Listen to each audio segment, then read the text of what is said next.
Hello, everyone. Welcome to the Scumdogs Kennel. I'm your host, Chris Williams, and in today's episode, we're going to be finishing off that article on occult supernatural mysteries of the Third Reich. Okay. Either way, folks, let me go to share screen and show off artwork from my own upcoming graphic novel, Scumdogs. Here we go, folks. All right, let's see. Here is the Extreme 90s cover for my graphic novel. I did this cover to harken back to the comics of the early 90s. This is the finished line art of my book, folks. The line art I'm going to use to basically be colored before I basically, have colored before I send it out. Either way, the Scumdogs, my book, the characters, the stars of my book, they're your classic Saturday morning cartoon villains trying to take over the world, okay? Pardon me, folks, I belched there a few times.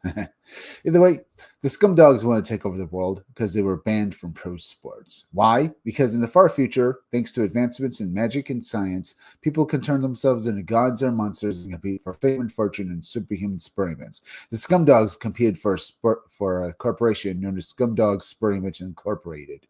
And they were known as Scumdogs because they all played for them. Either way, they were banned for basically being villains and idiots. And now they basically want to use their vast powers to take over the world. They kept calling themselves Scumdogs as the name of their evil organization that tries to take over the world, just to piss off the corporation that banned them. Either way, they're led by Deathmug. Deathmug is a Scumdog's cyborg overlord. He's the guy with the middle skull mask over here for a face. Deathmug is a parody of various villains from 80s and 90s cartoons. You can see in the way it's designed him. For one thing, he looks like Monstar because his cyborg skull-like face has a bunch of horns growing out of it, much like Monstar's head. Monstar, the main villain of the Silverhawks cartoon, looks like when he basically transforms into his cyborg monster form. Either way, if you also notice, Deathmug's face is also a metal mask, which resembles the metal mask of Cobra Commander, the leader of Cobra and the arch enemies of the G.I. Joe or Roller American Hero cartoon. Like those villains, Deathmug is over-the-top arrogant and wants to rule the world. Too bad he's over-the-top, arrogant, or should I say, too bad he's over-the-top, so over-the-top, they just realize he will never win. Well, then again, maybe he will win, folks. Maybe I'm wrong about that. Either way, Buick Starpoon is in good company, though, because he might be an idiot and a moron, but his arch enemy, the hero of the book, is just as stupid and maybe even more arrogant than he is. Buick Starpoon. Buick Starpoon is the guy with the pompadour hair with the little palm tree growing out of it. He's the leader of the Wild Rangers, or basically my parody of G.I. Joe crossed over with Starfleet from Star Trek. Buick Starpoon himself, he's basically what you get if you take Duke from G.I. Joe, crossed him over with Buck Rogers and Captain Kirk, gave him a lobotomy and his own overinflated ego, and you get Buick Starpoon, an arrogant military commander who's basically more concerned with getting his name in the newspapers and looking good for them than he is in saving the day. Either way, the team leads the Wild Rangers because they're G.I. Joe parodies. That means each member, including Buick Starpoon himself, they all have military specialties like G.I. Joe's. Basically, their special skills and abilities. Buick Starpoon's special skill is that he's a starship captain who leads the Wild Rangers into battle. Now, all the Wild Rangers, by the way, also wear the same uniform as him. They all wear this sort of Starfleet-looking space cadet uniform that Buick Starpoon wears. So anyone on this cover wearing this uniform, they're a member of the Wild Rangers. So let's look at them all now. Over here, this guy with the mohawk, his name is Roadhog. His military specialty is that he was once a soldier from the U.S. Army before basically being transferred over to the Wild Rangers to fight the Scumdogs. Likewise, we have Beach Pounder. He's this bald guy with the gun down here, folks. He was once a member of the Marines. Then we have Blast Tank. Blast Tank is this guy with the helmet. See him?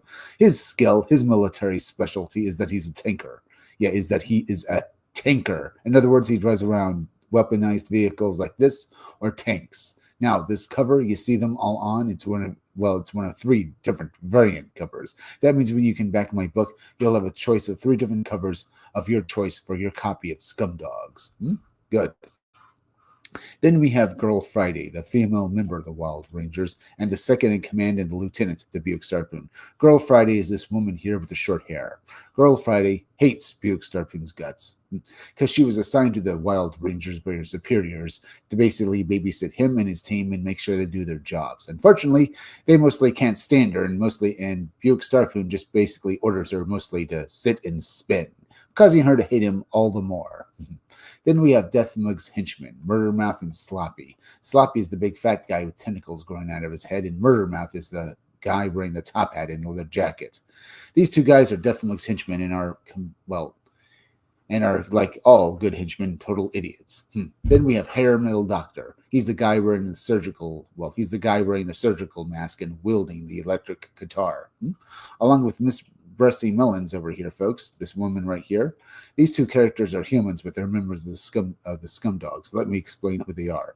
Both characters are parodies of characters from the G.I. Joe or Real American Hero cartoon, who are members of Cobra, the Joe's enemy. They're both parodies of Dr. Mindbender and the Baroness. Dr. Mindbender inspired me to create Hair Metal Doctor here because his costume on the G.I. Joe cartoon honestly made Dr. Mindbender look more like a hair metal musician than a mad scientist. I thought, why not create a villain who was a hair metal musician and a bad guy? So he came up with Hair Metal Doctor, who rocks out while doing mad science. And Miss Breasty Mullins, as I said, is a parody of the Baroness. The Baroness was Cobra's top spy and information agent. She was an incredibly rich woman who became a terrorist and wanted to help Cobra take over the world. In contrast, Miss Breasty Mullins is also an incredibly rich woman. Yeah, but she was bored with her life. She had absolutely everything because she was the CEO of her company she was the CEO of her own company and was rich as hell, but was bored because she had everything but no fun. So she joined up the Scumdogs. Yeah. So she joined up with the Scumdogs when they became villains and helps them take over the world, not because she believes in them, but because she thinks it will be fun. That's Scumdogs, folks. Go back and when it's finally finished, hit that like button for me. Make sure you're still subscribed and please share this video out. Now let's go over here and look at some Indiegogos. Here we have Starbarian Tales. Well, okay, folks. Here we have Starbarian Tales. This book is over 112 pages of action, comedy, babes, and blood. And it looks pretty good, folks. Yeah, the artwork was done by Harry Partridge, the creator of, Starbarians, with an assist by Ben Sawyer and others in coloring it. But what's it about, you might be asking? The Starbarians are intergalactic heroes for hire in a universe of titans and turmoil. Violent, hedonistic kill Garzov often at odds with the valiant, optimistic Hogstrong, but the duo must work together and they're to stand against a threat that's worse than 10 Kilgars combined. When a band of assassins make an attempt on the life of the seemingly immoral Kilgar, the Starbarians must search our forgotten world for any hope of answers. Their journey leads them into the subterranean dwelling of Varg, an all-powerful tyrant hellbent on Kilgar's destruction. Come with us on a barbarian adventure of brutality, babes, and bros in space, and Starbarian Tales 1. You can back this book for $30, folks. Yeah. $30 US. If you're in Britain, though, it'll be 24 pounds. Either way, we might take a look at the trailer for it, but maybe after I look at the Blue Bombshell Returns campaign, folks, first. The Blue Bombshell Returns. Yeah. Hey, comics fans, the Blue Bombshell is back, baby, and this time around she's facing off against a whole new slew of supervillains and arch-enemies, as everybody wants a piece of the Blue Bombshell. New bad guys, Thundercock and Super Tits, are looking to make Bombshell regret ever becoming a superhero in the first place. You can back the Blue Bombshell for $25, folks. You have a choice of covers A through D, and it also includes some other variant covers as well as add-ons. But you can back covers A through D for a reasonable price, folks. Here's cover 8, and it looks pretty good, folks. And sorry about this thing here, folks. Maybe I should basically get this out of the way. Damn, it's in the way and stuff like that. I'm not so sure I want to sign this thing here, folks. So I'm just, you have to deal with it right there. I'll deal with it later. Either way, here's the Blue Bombshell variant cover and stuff like that. It's a homage cover to Jim Lee's X-Men 272. It looks pretty good. Then we have covers, C and D, which are adult covers, folks. And as you can see, if you can look through this little box here in some way, you notice that cover C, the characters are going to basically, if you get this cover, they'll be nude. The same goes for cover D and stuff like that. You can back cover C and D together for $50. But if you want individual covers, it's only going to be $25, like cover C or B. Then there's the Trump Wins variant cover, which is an add-on, which you can add on. Which means when you basically hit that add-on perk when you're checking out, you can add this book on for $25 more. Not bad. Either way, that's the Blue Bombshell Returns, folks. So let's go over here and look at basically, the Starbarian Tales trailer for this book, folks.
And that was Starbarian Tales 1, folks. Looks pretty good.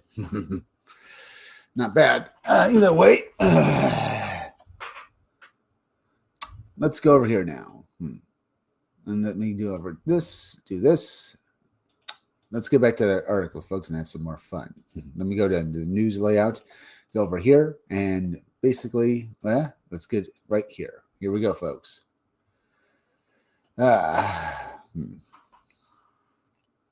Now, we talked about yesterday how Heimlich Himmler basically was very interested in this one area of Poland. One of the few stories we basically read out yesterday, folks, where apparently maybe in this one area in Poland, the German army was extracting uranium, perhaps to make their so-called wonder weapon that they feel that could basically win them the war. Yeah, basically they were making a nuclear bomb. That's what some people thought, folks. Now, some other people have thought that maybe they were interested in something else, like basically the inner Earth and Shambhala, and the so-called Supermen that exist within it, folks. Basically, these extraterrestrial Supermen. Either way, they did this in the Caucasus Mountains as well, basically looking for various evidence of this so-called inner Earth and looking for stuff, folks. Either way, it's something that basically that they were looking for back then, and we have to wonder, well, did they succeed? Some people said that they basically actually did contact these people, and at the end of the war, various members of Vil Society, which were basically part of, which were being used by the Nazi Party back then, to basically research occult practices, were contacted and basically said by these alien Supermen, and they were contacted by these alien Supermen at the end of the war, and they said that since you're losing the war, we'll save you guys, and they might have left this planet, folks, perhaps. I think I'm kind of basically screwed that part up, didn't I, folks? Wasn't too clear about that. As I said, at the end of this World War II, the Vril Society, which were basically affiliated with the Nazi Party in Germany at the time, apparently they were researching and basically contacting these alien Supermen. And one more time, folks, apparently at the end of the war, a lot of these people disappeared, which is basically a well-known fact, these members of the Vril Society. Some people think that these Supermen, these aliens, or I guess these alien Supermen, as I put it, folks, took them away either to the inner Earth or perhaps into outer space. I just wanted to clear that up a bit more before I continue. Now, where was I? Where did I leave off on this article? Right. Let's go over here, folks. Let me try here, folks. According to account, damn it. Apparently also, one of the things that the German army was very interested in making was this special water, that they got from this area, and they were very interested in making this plasma, blood plasma made from it and stuff like that. Apparently, they were so interested they took thousands of bottles, or basically thousands of gallons of water back to Germany to make this artificial blood plasma and stuff like that. It's at least one of the few stories we talked about yesterday. But let me go basically over here and let's get back to the article. So I think I'll start here, folks. So we're probably going to cover some stuff I already read yesterday, so forgive me about that. While the notion of the Third Reich generally seeking entrances to the inner Earth, generally seeking entrances to the inner Earth to establish contact with a supposed ancient alien race, no less is outlandish and even preposterous to some. There are other claims of Third Reich missions to achieve exactly that. Perhaps one of the most intriguing occurred in the immediate aftermath of the invasion of Poland that essentially sparked the Second World War. The events were related in the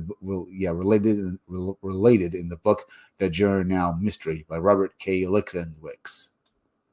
According to the account, the main regions around the Beskidy Mountains in Poland, Jekanow and Zakopane, came under the control of the Third Reich around September 6, 1939, only days after the start of the Second World War. However, instead of simply leaving a German military unit in charge of the region, as they had elsewhere, an SS unit took direct control of the area. Moreover, they remained in charge right up until January 1945, when the region was liberated by advancing Soviet troops. This should alert us to the fact that the region was considered important to the regime, something that has not been lost on researchers since the end of the war.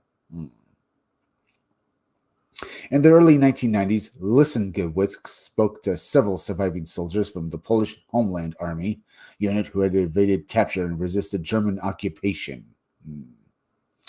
And these soldiers offered some remarkable information to the author. They claimed the members of the local population were immediately rounded up, especially many of the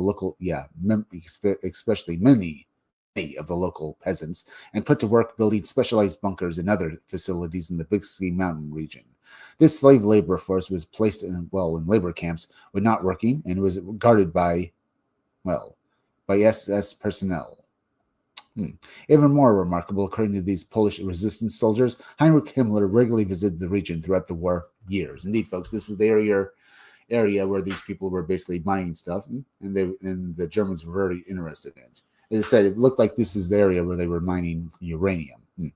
Yeah, perhaps part of the reason for this operation in the region was valuable materials. As of April 1940, the first of several uranium oxide mines opened in Druckenau, mines that remained operational until at least November 1944. 1944. Furthermore, there were claims that SS troops would test wonder weapons in the region, as well as top secret aircraft, including the V-3 rocket and an alleged supercannon that fired projectiles called Tuschenfusser that were 10 feet long and had a target range of 30 miles. What is also interesting to note is that just to the south of the Biscayne Mountains in Des Reis, the alleged site of Die Glock and another alleged advanced Third Reich device that we will explore shortly.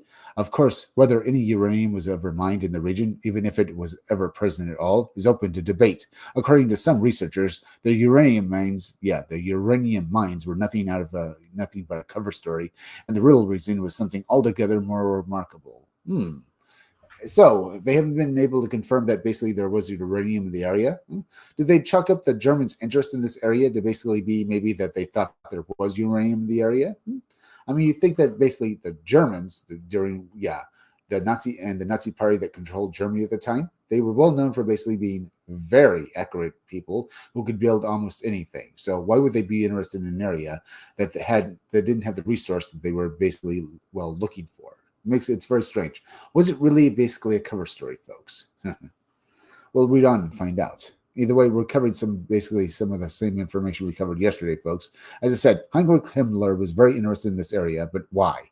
If it was it for the uranium, that's what most skeptics would say. Yes, that's probably what it was. And maybe it was all a mistake that they thought there was uranium in this area, or they thought they had indicators that uranium could be mined in this area, but in reality, there was none. That's what the skeptics would argue. But is that actually the truth, folks? It seems very odd that they were taking such an interest in this, and the members of the people who were basically investigating this area also had a very high interest in basically in the occult. So maybe there was more going on in this area in Poland than anyone will basically, can, or be even to this very day, will be basically even, surmise. Yeah, they've refused to think about it, that maybe the Germans were there for something else, something maybe far more dangerous than nuclear weapons, perhaps. So let's read on and find out, folks. According to the former Polish soldiers, as well as reports from some locals at the time, during the SS's control of the region during the war, Himmler himself often led missions into the mountainous regions around Jackenau. And what's more, many of the locals believed that the reason for Himmler's interest was some of the local legends of the region, specifically that an entrance to the inner earth existed on the southwestern slope of Mount Babia Gora, which resides on the border with Slovakia. The entrance to this underground world was called Argada. Argada, or it's just Agada. Is it Agada, folks? I'm pretty sure that's how you basically pronounce it. Also known as Shambhala. Either way, Argada, or I should say Agada here, or Argada. Yeah, it's Agada, folks. And apparently it's open into it, or basically, the underground world was known as Argada. Sorry about that, folks. I'm trying not to confuse you. Either way, this entrance to the inner earth existed on this mountain on Baba Gora. The inner earth was known, at least basically by at least the Germans were calling it Argada, and they were looking for it. And perhaps did they find it, folks? As I said, we can only theorize that they actually did, and maybe this is where some of these members of the Vril Society went after after the end of the Second World War, when basically all accounts of these members of the Vril Society disappeared. Perhaps. Let's once more get back to the article, and maybe we will find out as we read further. Either way, they were looking for this underground world, which was called Argata, and it appeared that many SS missions concentrated on the caves of the area in an attempt to locate it. Whether or not Himmler and the SS managed to find an entrance into the inner Earth in the Biscayne Mountains remains debatable. His interest in them, however, as speculative as it might be, could stretch back to when he was a young child. Okay, folks, now we're getting to the stuff we haven't covered before. In 1913, Heinrich Himmler was 13 years old and was on a tour of Austria-Hungary with his family following a prestigious appointment of his father, Dr. Gerbund Himmler. During his trip, he and his family visited the Zakopane region, and they were there at the same time as Dr. Friedrich Waldl, an expert in occult and Masonic practices.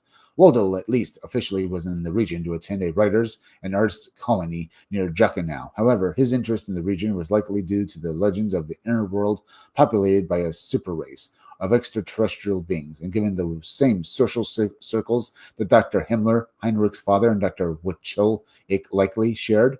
Dr. Witschel likely shared, combined with general social interest in the secret societies in Germany at the time, it is also likely that the pair would have discussed such matters. And did they basically think that this was all true, folks, that these legends were indeed real? Maybe they are, folks. To this day, people think that the inner Earth is real and that it's populated by beings, not only superior to us, but maybe, actually some of them might be us as well. Have you ever heard the notion, as I've explained before, folks, or basically the idea of the breakaway civilization? Now, these races of Superman and extraterrestrials could be considered, I guess, breakaway civilizations. I mean, they do come from civilizations where they have more advanced technology and are basically, maybe their physical bodies are somewhat different.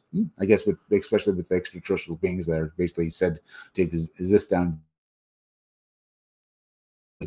UFO.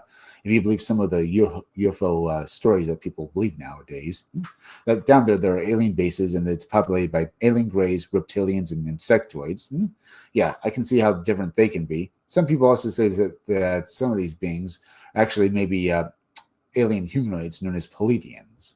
Now, I mentioned earlier, folks, that maybe some of these beings are actually us. Indeed, maybe these are a breakaway civilization of humans down there.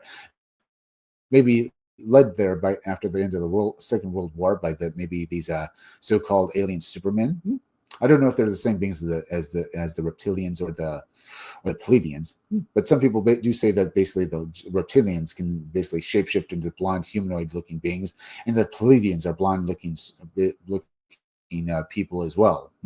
Now, the Pleiadians, though, as I said, they're mostly known to basically be very peaceful, so I'm not quite sure they're actually the culprits of this. I'm just saying, folks, if these beings do exist and they are aliens and they're also alien humanoids, maybe they are good or maybe they aren't good. I'm just saying that there's a good chance that they are good. Maybe they did help the Germans, but they were just only helping them basically to improve themselves. They weren't basically responsible for the Germans basically basically doing any, or should I say the Nazi party doing any of these genocides or anything like that. Either way, I'm just saying, folks, is that at least some of these beings down there might be part of a breakaway civilization. Now, this breakaway civilization would be humans who basically developed the technology that we would see as basically something we would have now, or even in the future, like literal spaceships that you could travel from one planet to another with, high degree technology would basically allow you to make artificial beings, literal robots and android slaves. And the idea is that the idea here is that basically this breakaway civilization is just basically humans. They just happen to basically keep developing to the point that they basically have future technology that we don't have up here. But they're just as human as we or as you or I. Now, is it possible that these are the Supermen that these German people, or basically the Vril Society and the Nazi Party, were trying to contact? And if so, why would they help them? I mean, yes, they're both human, but we don't know if these members of this breakaway civilization, if they were basically looked like Aryans. For all we know, they were black or something, literally, folks. Or maybe they were basically maybe Asian, or maybe they're white, but they had dark hair. I wouldn't say it was impossible that they did have blonde hair either, folks, but we don't know. We all have basically these various stories about these people basically living down there, and we don't even know if they're real, only old legends and stuff like that. But it's still very interesting to think about. Either way, I think I'm basically taking too much time with this, but I just wanted to give you an idea about what a breakaway civilization is, real quick. I said they might be humans, and they might basically somehow at one point in history break away from us, and they have developed basically this advanced technology that's basically to us would be basically be so powerful it might as well be and basically so so powerful and so mysterious and so wondrous that might as well be magic. But in reality, it's just basically a technology that they developed. How did they break away from us and develop this technology? Well, some people say that they might be basically the members of another hominid race, like Cro-Magnon man or Neanderthal, that basically separated from us and evolved. Now, folks, I find the idea of that basically possible, but that would basically make them a little better than basically alien beings or basically other mythical entities. They'd be a different species from us. I'm trying to say, folks, there's a possibility that a breakaway civilization exists, and they'd still be humans. They just somehow developed more advanced technology than what we have here, and they don't feel the need to, share it with us. That's what I'm saying. Now, if they're the same people as what the Vril Society and the Nazi Party, or should I say the Germans, were trying to contact, I don't know. I'm just saying that there's a good chance that maybe they do exist. Either way, let's continue. In 1913, let's get back to Heinrich Himmler's story, folks. Yeah. Apparently, when he was 13 years old, his father, who was basically Dr. Gerben Himmler, was basically him and other men like this were basically they were well acquainted with occult and Masonic practices and very interested in basically secret societies. Apparently, Dr. Himmler and his friend, I guess, or maybe his associate, Dr. Whittle, could have basically been discussing such matters, and this is why basically these two men basically are being spoken about now. That maybe Heinrich Himmler, his father, might have inspired him to basically look for the inner earth, and this is why he was in Poland and other areas during the Second World War, and having people, he himself and others, research occult practices and methods and basically occult ideas at the time. Either way, let's continue though. What is also interesting is that 5 years later, in 1918, Dr. Ruddle wrote a book titled Free World Masonry. Yeah, Free World Masonry and stuff like that. Or should I say it's, titled World Free Masonry, World Revolution, World Republic. Heinrich Himmler, now 18 years old, became fascinated with this book, reading it with relish while recovering from a serious illness while training as a military cadet. It is very likely, although not certain immediately, that the book had a major influence on Himmler's world outlook, and perhaps stimulated an interest in the Biscayne Mountain region and the possibilities of an entrance to the inner earth.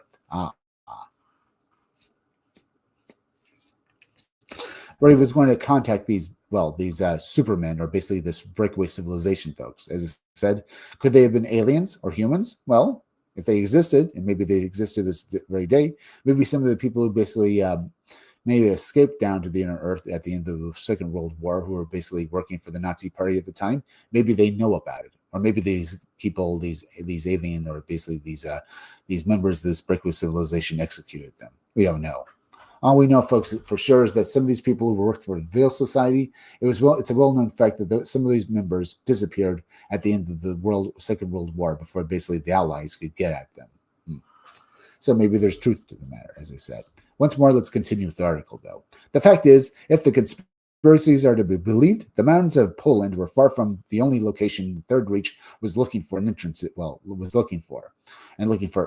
into the inner earth. Without a doubt, one of the most mysterious and interesting of these are the apparent secret missions in Antarctica, of which an entire volume could be written in their own right, and something we will undoubtedly explore in a future article here at Mysterious Universe. We will just say, though, that the Third Reich had a very real presence in Antarctica before the Second World War even started. A presence, some say, that they maintained until several years after the end of the conflict. The official reasons for such a presence were largely scientific, but numerous conspiracies have surfaced since, suggesting that not only were they searching for an entrance to the inner earth, but they found one, as well as finding the otherworldly race that resided there. According to some, it is from this race of it is from this race of the inner Earth that Third Reich gained much of their technical know-how and advancement. Yeah, because if you look at the Second World War, folks, and how the Germans had technology that surpassed far anything anyone else had, you can understand why they were such a threat.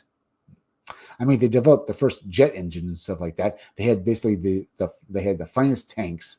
I think, folks. Let's say I'm not quite sure about the finest tanks, but they had great tanks. They had great technology. They were doing scientific breakthroughs that no one's ever seen before, and no one could understand how they advanced so fast, so quickly, or should I say, advanced so far, so quickly, and stuff like that.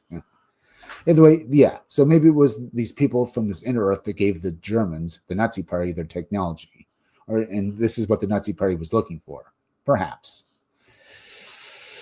Either way, let's go over here, folks. I want to basically take a quick look, see who's watching us and stuff like that. And one watching there. Ooh, I forgot to do that. Let's see. I forgot to do this as well. Just bear with me, folks. Yeah,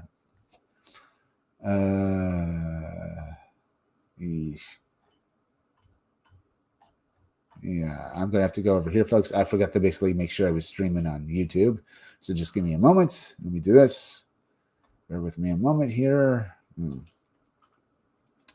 have to go all the way here to do this. So let me do this real quick. I forgot to share that as well, folks. So give me a moment there as well. Let me mute that. Do this and this. Let me share a few links. Sorry about that, folks. I forgot to do this earlier. Let me type that out, and I'll get right to this, folks.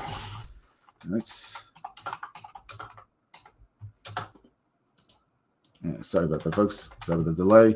Consider this basically a commercial break, I guess.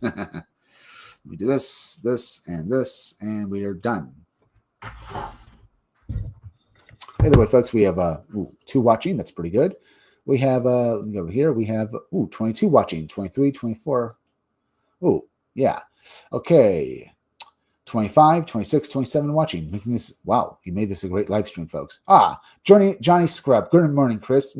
Johnny Scrub. I think if there's aliens, there'll be bad and there'll be good ones. I think that could be true as well, folks. Gary on Nerdrotic thinks the same thing, folks. He thinks that basically the universe is much more like the Hitchhiker's Guide to the Universe than anyone can basically really believe. I kind of believe what he's saying as well, folks, that there probably are groups of alien beings out there, perhaps several different kinds of federations and basically confederations of alien beings. Think of it like this, folks. Maybe they compete against each other, and maybe they're competing for us as well. It's an idea. Maybe I'll take a moment to basically think about that, folks, as I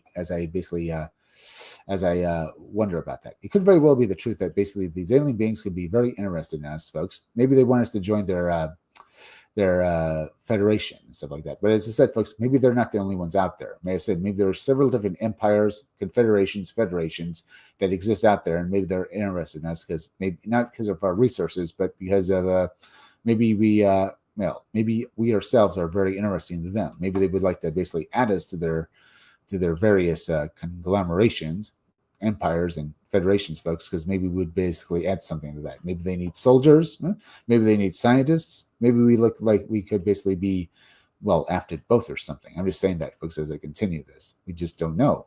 It could very well be the truth as well.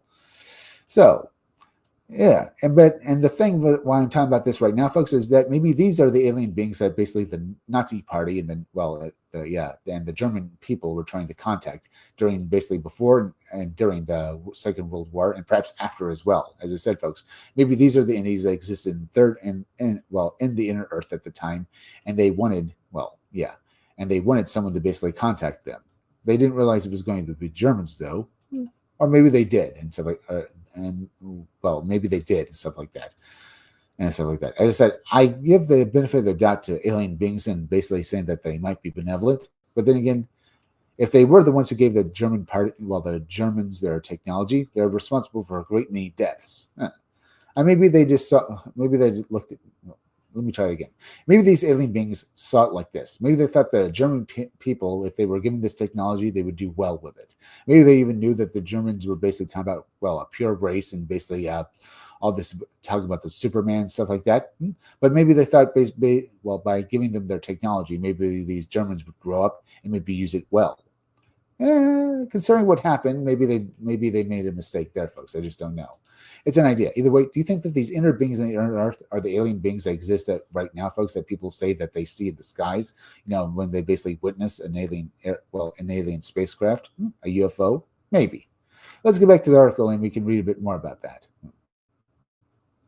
Yeah, so let me go over here and get back to the article. I just want to take a quick look. I wanted to say my piece about that before we continue. Either way, let's get back to the article. Before we explore some of the alleged advanced devices and technology the Third Reich scientists and engineers were said, at least by some, to have been working on during the years of the Second World War.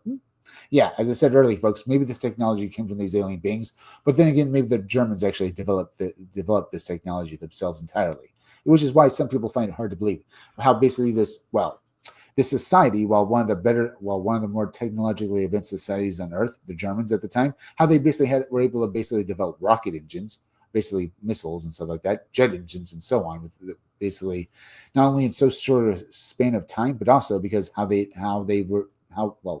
the fact that this technology was so advanced from any nation at the time as well.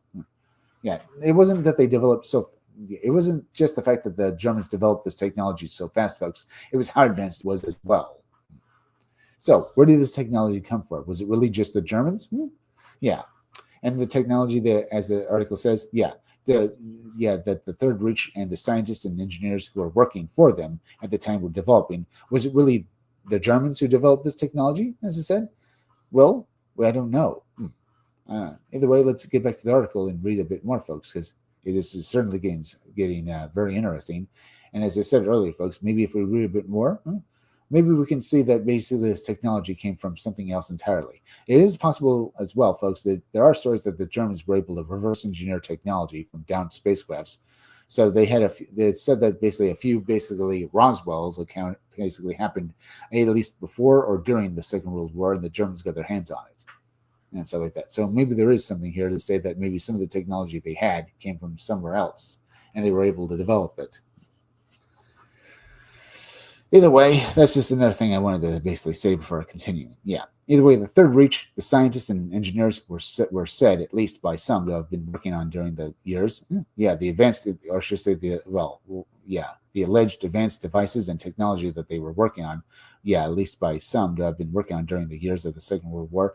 It is worth turning our attention to an article. And I think I screwed it up, folks. Sorry about that. I was trying to basically integrate a few of my own ideas as I was basically making comments on this article. So I think I basically confused you a bit because I'm confused myself. So let me basically start from the beginning here. Before we explore some of the alleged advanced devices and some of the alleged advanced devices and technology the Third Reich scientists and engineers were said, at least by some, to have been working on during the years of the Second World War, it is worth turning our attention to an article in the October 1946 edition of Harper's Magazine, which laid bare over 50 tons of recovered Third Reich documents concerning scientific projects of the regime, as well as what had been learned through Operation Paperclip following the transplantation of Third Reich engineers and scientists to the United States at the war's end. Yeah. So let's read this part through, folks. Or should I say, let's read through this article, or basically what this article says.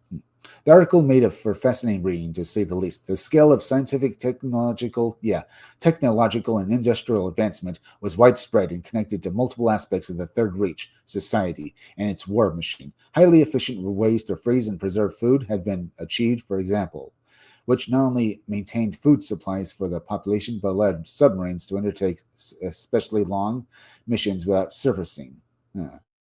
They had also developed infrared technology, which allowed vehicles to travel at full speed at night, seeing objects as clear as day to up to 200 meters ahead, as well as giving them the ability to spot targets 2 miles away, and allowing German snipers to pick off a man in total darkness.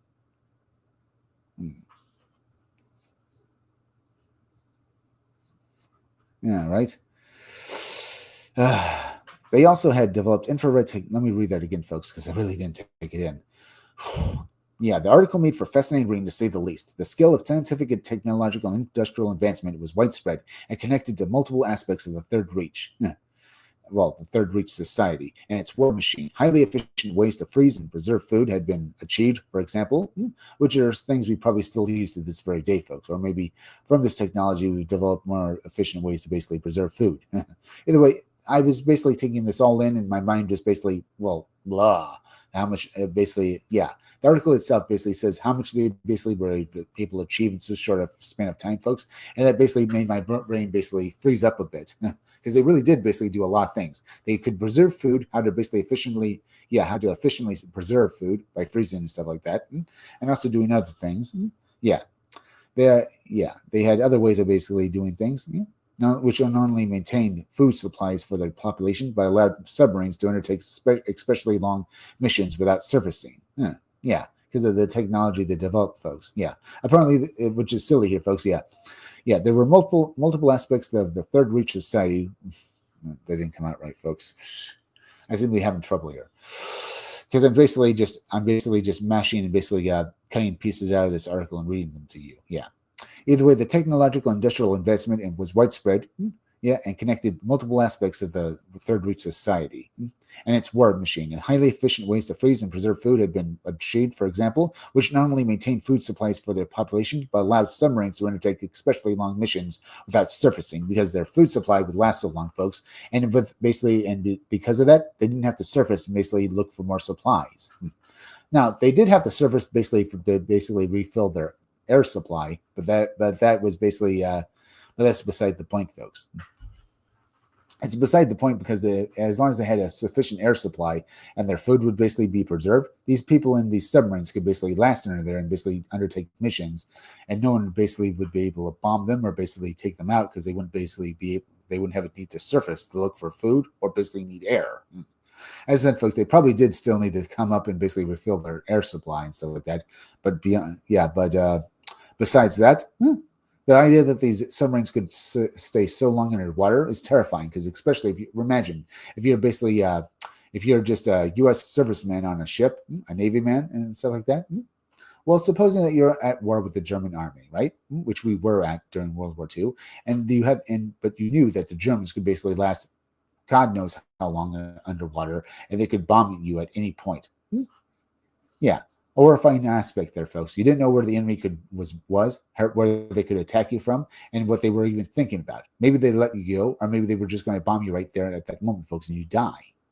I said, this is why this technology was so highly prized, and why Operation Paperclip became so important after the Second World War, because it was either the American people and their society were going to take these German scientists and their technology, or basically the Russians were going to get an advantage over us. And that could lead to maybe a third world war, where instead of being bombed to death, perhaps these German scientists, if you didn't take them, folks, they would have basically been taken by Russia, and maybe with what they could achieve, maybe Russia could have taken us out. Either as I said, maybe they would have killed us by bombing us, or maybe they would have just conquered us, and we now basically be communist sympathize, or basically be communists now ourselves. Either way, it's an idea. Either way, as I said, folks, this technology that the Third Reich had allowed these submarines to undertake especially long missions without surfacing. So, as I said, folks, it's terrifying if you were basically facing this threat. Yeah, imagine you were a part of the Navy at the time. Yeah, talk about horrifying. Either way, they also had developed infrared technology, which allowed vehicles to travel at full speed at night, seeing objects as clear as day up to 200 meters ahead, as well as giving them the ability to spot targets 2 miles away, and allowing German snipers to pick off a man in total darkness. As I said, folks, their technology was really something, and the fact that they had infrared technology as far back as basically the mid 40s or even earlier, that is something out there. And apparently they were using for war efforts. I mean, their snipers could pick off a man to pick a man away, pick off a man 2 miles away with a gun in basically total darkness. Either way, folks, that was a mouthful, wasn't it? I kind of basically kept screwing that part of the article up because we're really trying to take it all in. Either way, Let's continue. We might ask if this technology was the result of genuine human ingenuity on the part of the scientists and engineers of the Third Reich, or if such knowledge came from an intelligence elsewhere, if there is any truth to communication with extraterrestrial races, ones from far or from their alleged inner Earth, as well as the recovery and possible utilization of ancient relics and wisdom. We might question just how the Third Reich might have used such technology and knowledge, if indeed they ever did.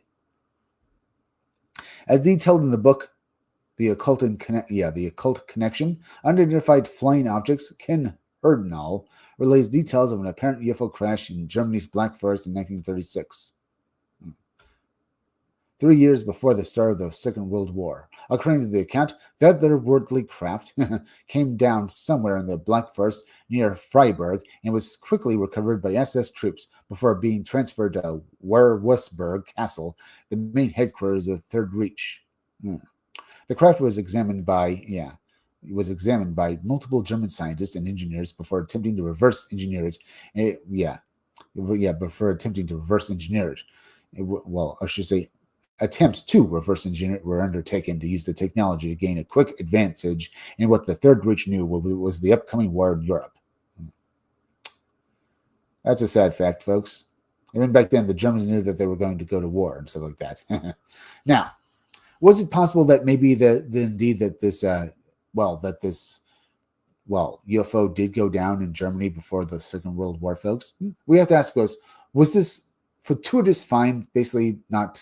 Does this not basically give you a bad feeling, folks? Not that the German people and basically the Nazi party had this technology. I mean, yeah, that's bad enough. But basically, doesn't it give you basically a chill to you? Like it basically was almost planned. I mean, the Germans were going to go to war. And then basically they got this helping, this heavy helping of, advanced technology just given to them, almost as if it were a gift.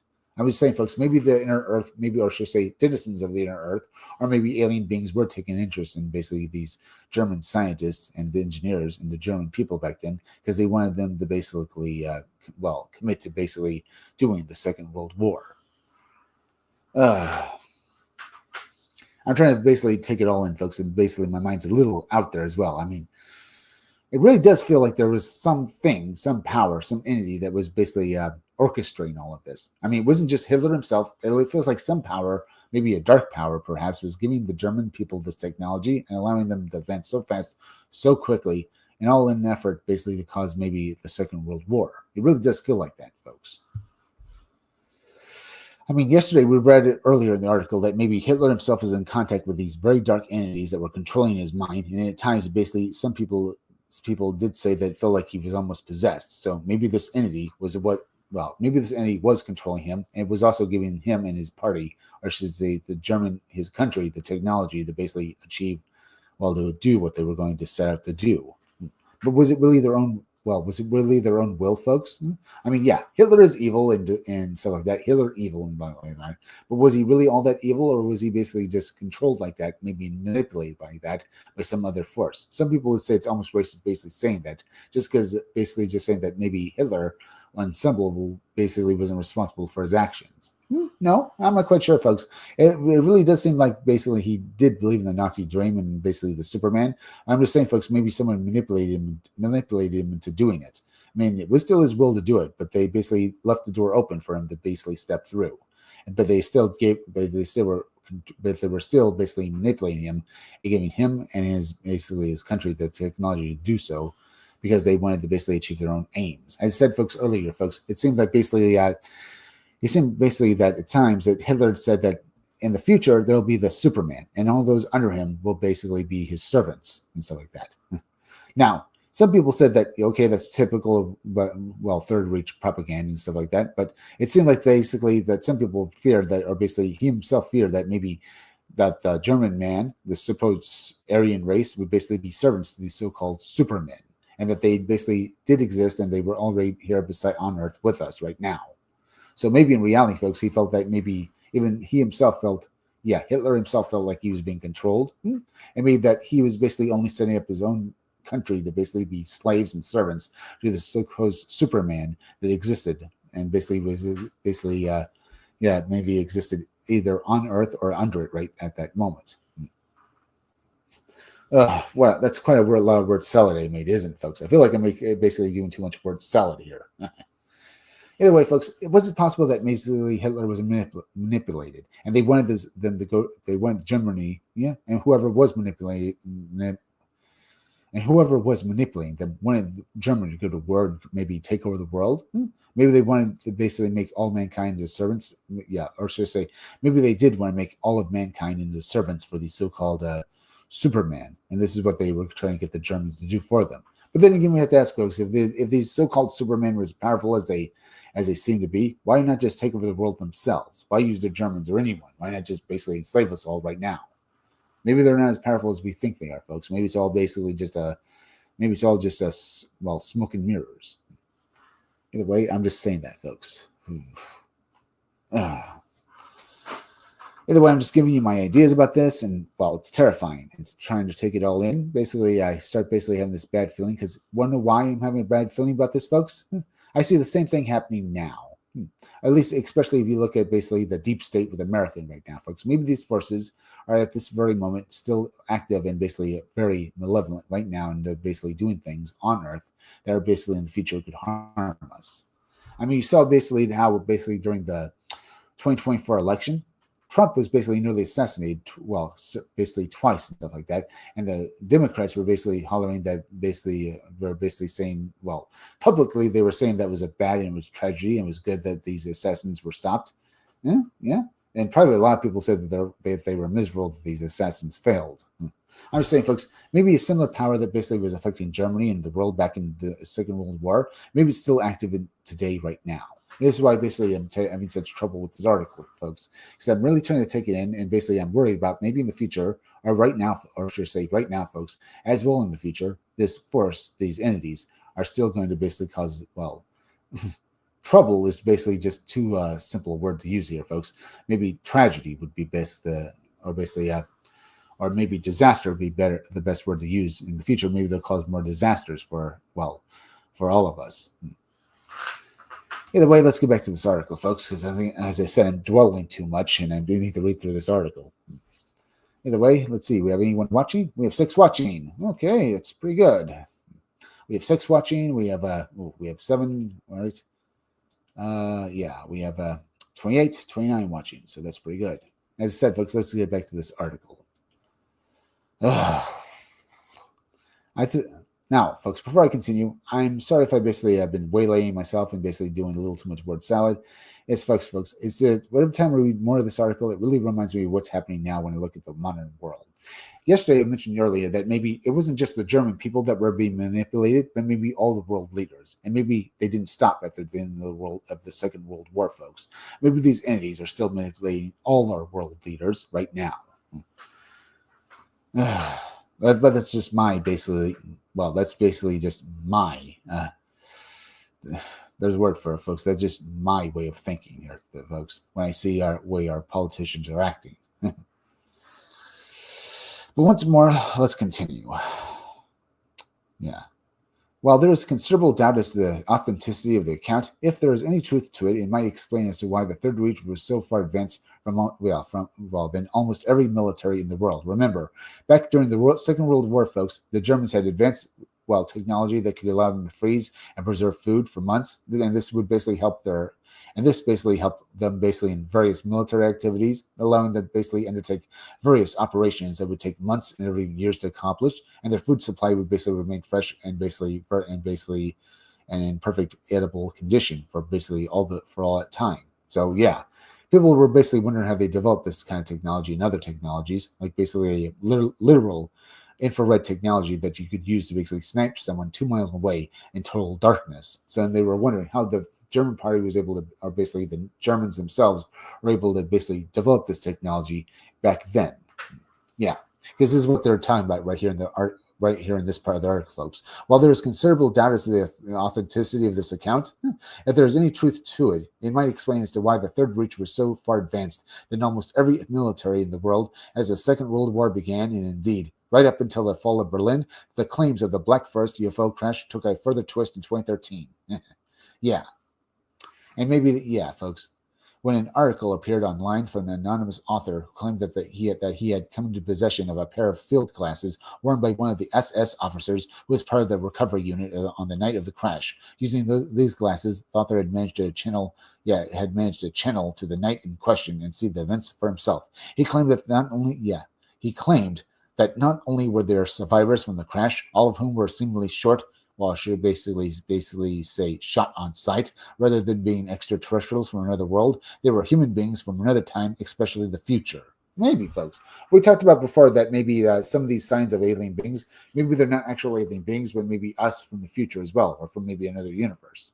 So, do you think that maybe one of the reasons why the Germans had such advanced technology, had the technology to basically undertake missions in submarines for months on end without needing to come up, as well as developing infrared technology and other such advanced things as basically jet engines in so short a time, was because they literally had technology from the future, or from another, or maybe from basically an extraterrestrial race, or maybe a race from the inner Earth. As I said, folks, the dubiousness of this article and the information is still, the dubiousness is basically evident, but it would explain why the Germans did have this advanced technology. That is a well-known fact, folks. So, was it possible that maybe people from the future ended up giving the Germans their technology? Maybe. As I said, folks, let's continue onward. Whether some kind of advanced object did crash to Earth in the Black Forest at some time in 1936 remains open to debate. The fact is, though, though advancement across multiple fields was nothing short of astronomical in the run-up to and during the opening years of the Second World War, perhaps a good demonstration of this rapid advancement would be to highlight the fact that the German Navy had a total of 57 submarines in the late 1930s. During the Second World War, however, that number went up to 1,163 submarines. Moreover, these subaquatic vessels were the world's most technologically advanced. And we have to ask, folks, where did they get these vessels, and how were they able to develop them? And how were they able to develop them to begin with? You have advanced technology, but you have basically your technology so far advanced that your technology is so far advanced that you can literally basically make these. I'm trying to basically find the right words for this, folks. I have no words. They went from 57 submarines during the late 1930s to basically 1,163 vessels, over the span of basically just literally maybe 6 years, from basically when World War II started in basically 1939 to when it ended in basically 1945. We have to ask, folks, some of the submarines were undoubtedly destroyed by Americans and basically Russian navies, But the fact that the Germans were able to make so many ships so quickly and that they were so more advanced than anything else on the seas or under it at the time, we have to ask how the Germans were able to achieve that.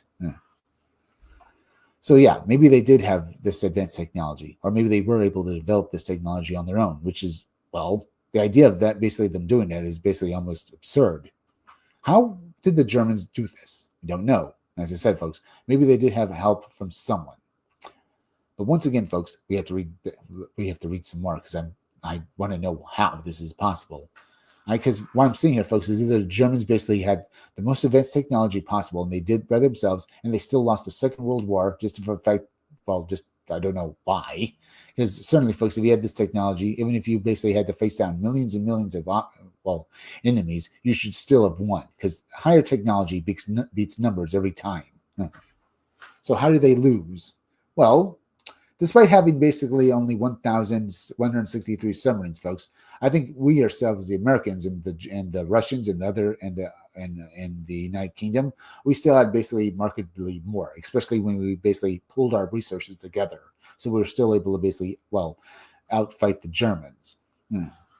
So even though we had less advanced technology than they did, we still were advanced enough, and we had enough resources just to basically beat them and stuff like that. So I'll say that much, because if I believe what I'm reading here, folks, we should have just lost, period. I mean, after all, we did develop the nuclear weapon, folks, the nuclear bomb, and we were originally going to basically develop the atomic bomb and use it on Berlin to end the Second World War.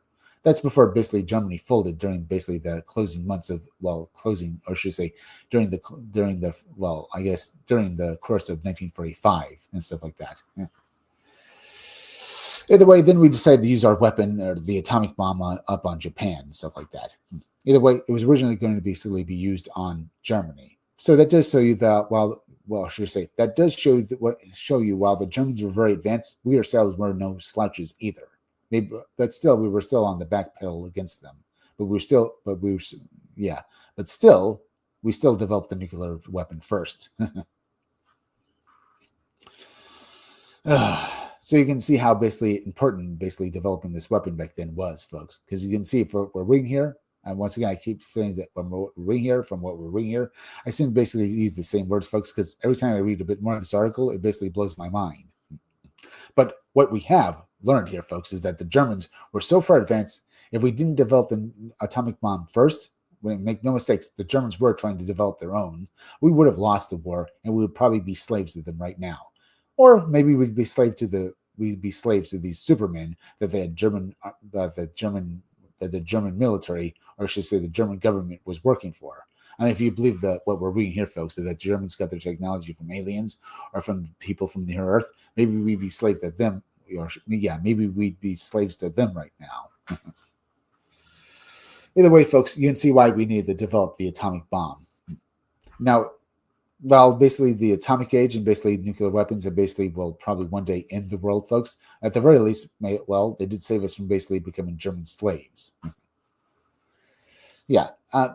I'm sorry about basically what I just said, folks. Yeah. I think one day that there's a good chance that the world will end due to stupidity and the fact that we do have such weapons like atomic bombs and nuclear weapons. But basically, look at it this way, folks. The fact that we did develop them, it did allow us to basically to remain free, at least. Even if maybe in one day in the future, it might basically kill us all. Either way, that's just that's just my opinion on this. Maybe it won't happen either. I can hope as well about that, folks. I mean, we haven't bombed ourselves into oblivion yet, so maybe it won't happen. Or maybe we can prevent it from happening. Either way, folks, once more, let's continue. Undoubtedly, some of the most interesting readings regarding the advanced technologies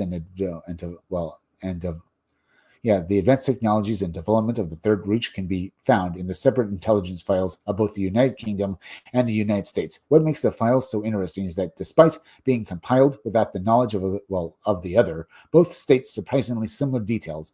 Both document accounts of people witnessing flying apparatuses resembling British military helmets.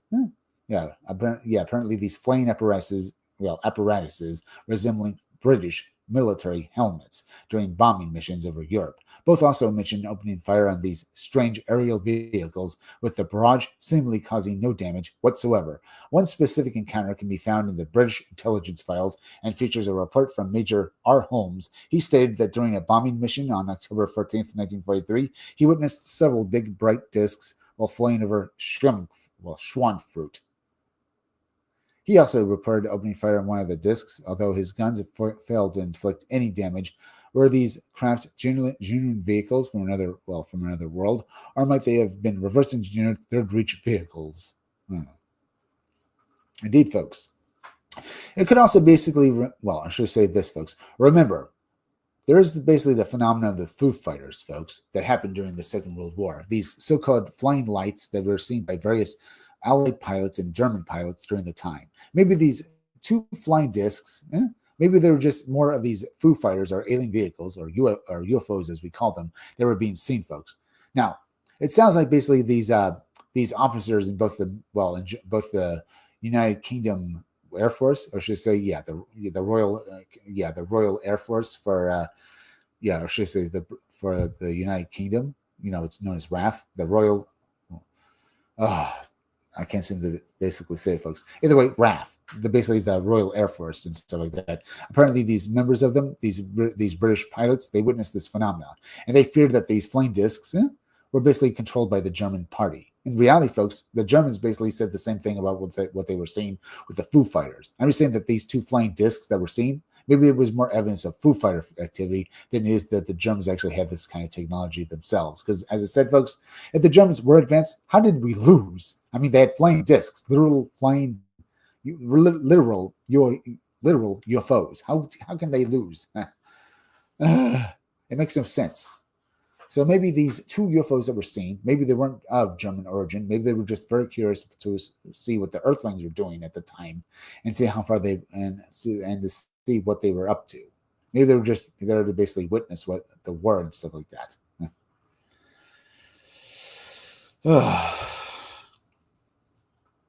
Honestly, I don't know, but it certainly basically makes you think there, folks. Yeah, so I think that those two vehicles that were seen by these two British officers, these two members of the Royal Air Force, were probably maybe just UFOs, literal UFOs. Because if they were controlled by the German government, once more I have to say, folks, how did the Germans lose if they had this kind of technology?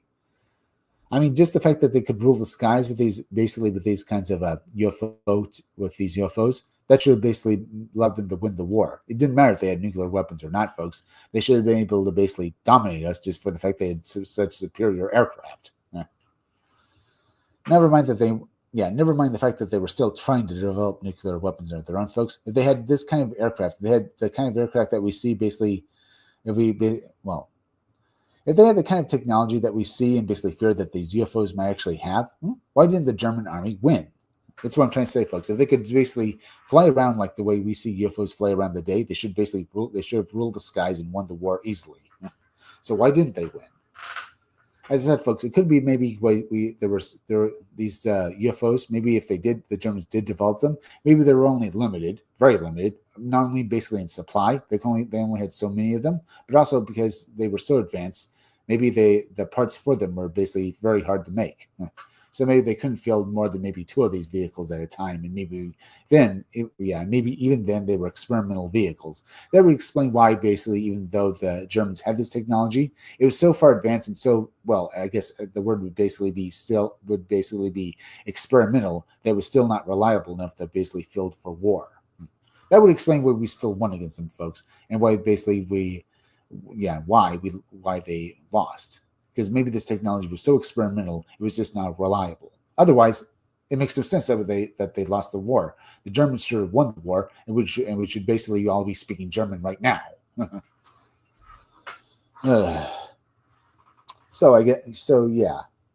That's my opinion on that fact, folks. But let's read on because I want to hear some more again. Interestingly or not, one of the top secret programs of the Third Reich was the Haunebu disc, a disc-shaped aerial vehicle whose design is almost identical to the many flying saucers that were witnessed over the United States and around the world from the late 1940s and early 50s. According to recovered records, the project unfolded in the town of Herrenberg, hence the vehicle's name, with the aircraft being 25 feet across and seating up to 8 pilots. It was said to use the electromagnetic fields, essentially free energy, as a means of propulsion, as well as early anti-gravity technology, and could reach incredible speeds. It is claimed it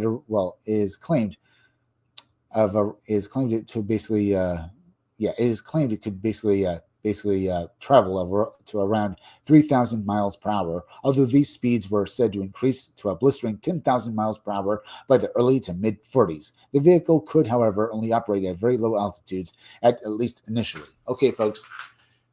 Yeah, if anyone has this kind of technology, they would rule the skies. Yeah. If the Germans had this technology, and I seriously doubt that they did have it, folks, but maybe I'm wrong about that, they should have won the Second World War. And God help us if any of the engineers or scientists that were working on these devices fell into the hands of basically the Soviet Union at the end of the World War, folks. Because if they did, the Russians should have basically been able to dominate the world as well. So why didn't they?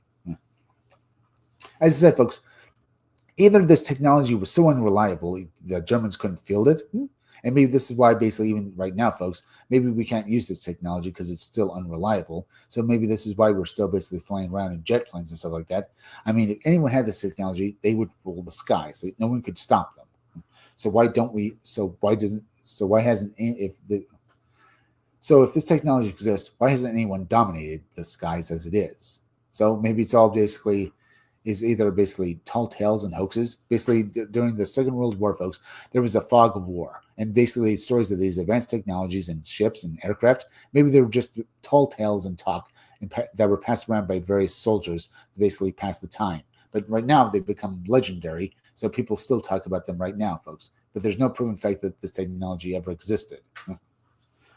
But maybe it did. I don't know.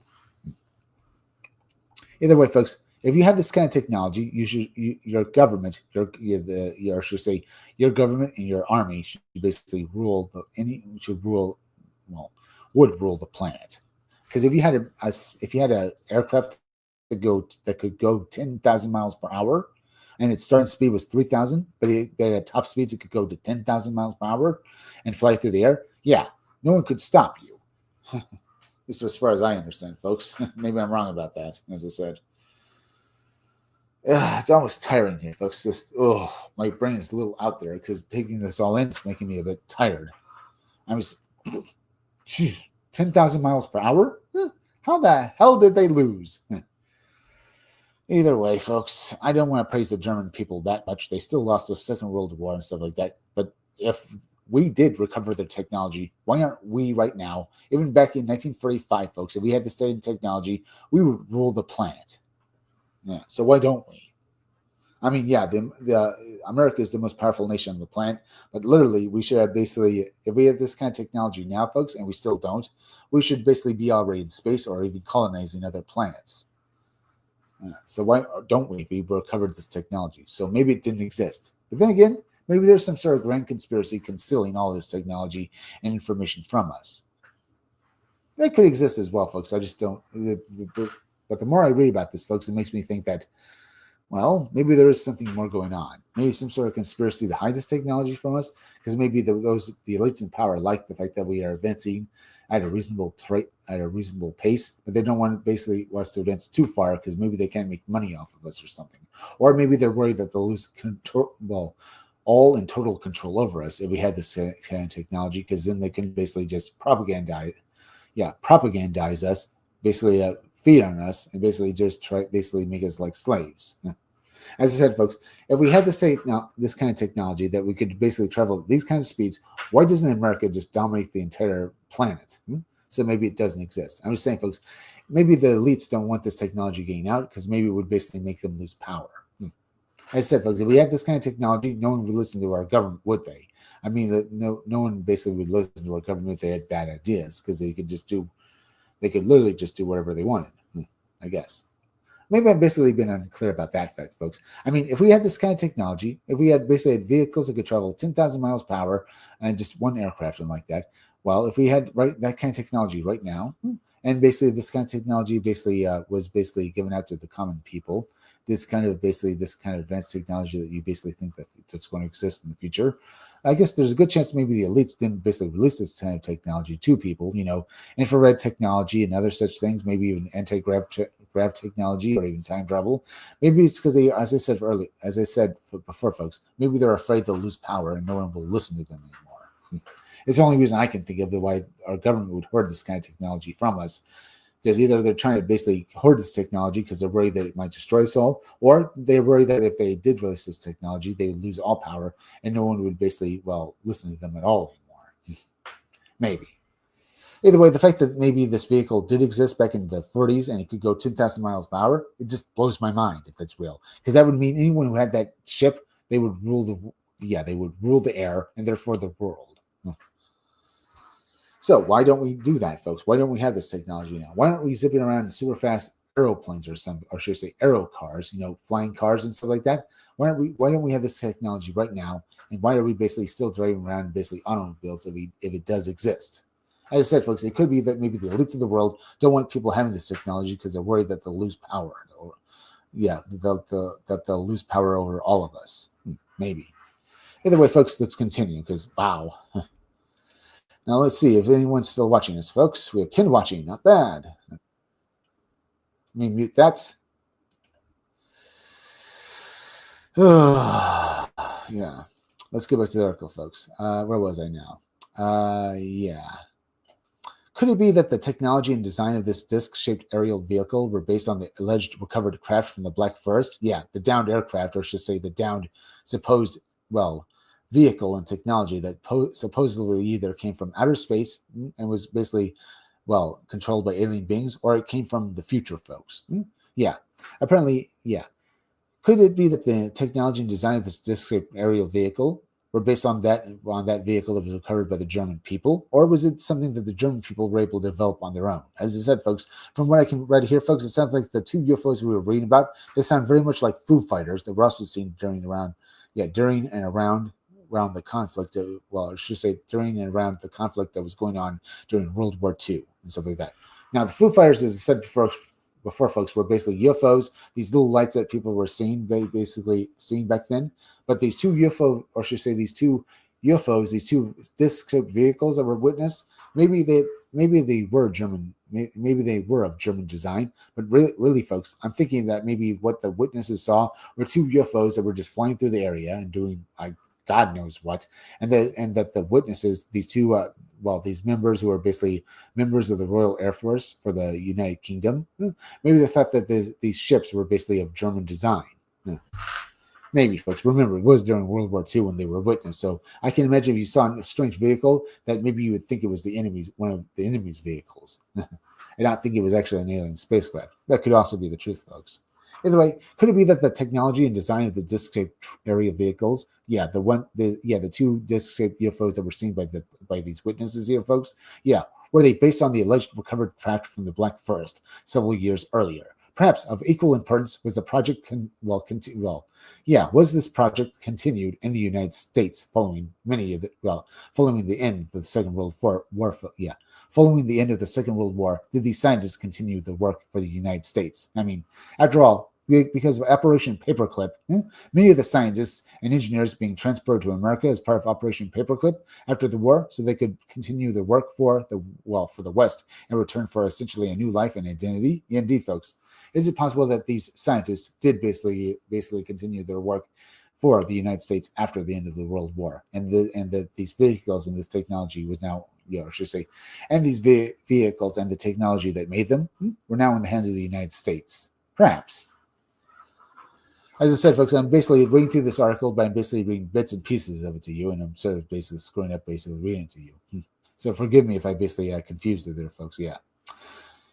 Now, could it be that the technology and the design of these disc-shaped objects were they basically given to the Americans after the end of the World War? And because of Operation Paperclip, the scientists and engineers who worked on them, were they now basically in exchange for basically given a new identity and not facing charges of basically war crimes at the end of the Second World War, were they given the freedom to basically continue their work for America, due to the fact that we needed this technology so bad to fight the Russians? Maybe, folks. It could very well be the truth that maybe, indeed, that various scientists who should have probably been tried for war crimes during the Second World War were given a new lease on life and an identity to continue their work, because of Operation Paperclip. Anyway, that's essentially what Operation Paperclip was, basically taking German scientists and giving them American identities and having them continue the work for us, for the West, in exchange for a new life and identity and stuff like that. If this was the case, we might consider that at least some of the sightings of the flying saucers during the early years of the modern UFO era were military aircraft based on reverse engineered technology and constructed, at least in part, by former Third Reich engineers. Yeah, indeed, folks. It could very well be that maybe these engineers and scientists, and maybe the signs of these UFOs that were taking place during the 50s and 60s, maybe these were basically signs of U.S. aircraft instead of basically alien beings or basically flying discs and flying saucers. Even to this day, folks, some people do say, at least in some cases, folks, that's exactly what's going on. Because even to this day, folks, some people witness a strange object in the sky. In reality, it's basically the testing of some sort of top secret vehicle rather than an actual alien spacecraft.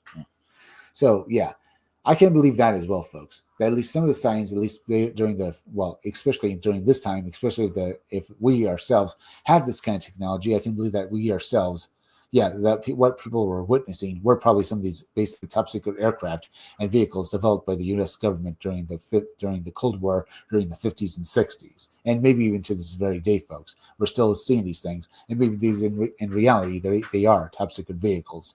But the fact is, I don't believe that's the truth for all of them. And maybe this technology was developed, and maybe the engineers, or should I say scientists and engineers for the German government, maybe indeed they were behind all of it as well. Yeah, maybe, folks. Now, how much more of this is left? Oh, boy. I think I can get through this, folks, because I'm not sure I have enough here basically for another live stream tomorrow. So let's get through this. It is also worth recalling Maria Orsek and the Vril Society we examined earlier of all the intriguing claims she made. One of the most thought-provoking was that she had received telepathic communication from the extraterrestrial race she was in contact with, which contained instructions on how to design and build a spacecraft. Moreover, Orsek claimed that given their scientific engineering prowess, she had passed these detailed she had passed these detailed instructions to members of the Third Reich so such a vehicle could be developed. Could it be that the Hanabu disk was based on these cosmic blueprints? Maybe, folks. As I said, folks, either would the Germans basically develop this technology on their own, or maybe they got this technology from from these alien beings, literally through this woman known as basically Miss Orsek here, basically channeling it, or maybe they did basically because they basically reverse engineered. They literally reverse engineered a downed UFO. Maybe. As I said, folks, if they did have this kind of technology, why didn't they win the war? It makes no sense. So maybe they did do this, but what they actually developed wasn't still good enough to beat the Americans, I should say both the Russians and the Americans during the Second World War. Yeah. Let me shake my head there, folks. I'm a little out of it, so let me stand up as well. Maybe get some more air, and let's continue. Either way, folks, indeed, Miss Maria Orsek was the one who basically said that gave these cosmic plans to the German government to develop this vehicle, so that maybe the various top scientists and engineers who were working for basically, as well as members of the Vril Society, could escape from Germany during the end of the Second World War. Perhaps, as I said, folks, we still don't know how the Germans had this kind of technology, and from what I've read that what they had, it still makes no sense how they could develop this technology back then. Either way, could it be that the Hanabu disk was based on these cosmic blueprints given to the Germans by, Maria Orsek? Or was it technology? Or was the technology basically was this technology developed from the reverse engineered craft, or basically from people reverse engineering this downed UFO that they found during the Black Forest incident?